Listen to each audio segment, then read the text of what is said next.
రాష్ట్రంలోని పలు ప్రాంతాల్లో తేలికపాటి నుంచి మోస్తరు వర్షాలు కురుస్తున్నాయి. భద్రాద్రి కొత్తగూడెం జిల్లా కొత్తగూడెం, ఇల్లందులో ఉరుములు మెరుపులతో కూడిన వర్షం కురిసింది.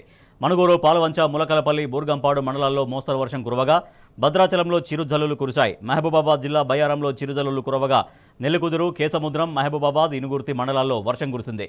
మరోవైపు గ్రేటర్ హైదరాబాద్లోనూ చల్లటి వాతావరణం నెలకొంది. సిటీలోని పలు ప్రాంతాల్లో చిరుజల్లులు కురిశాయి.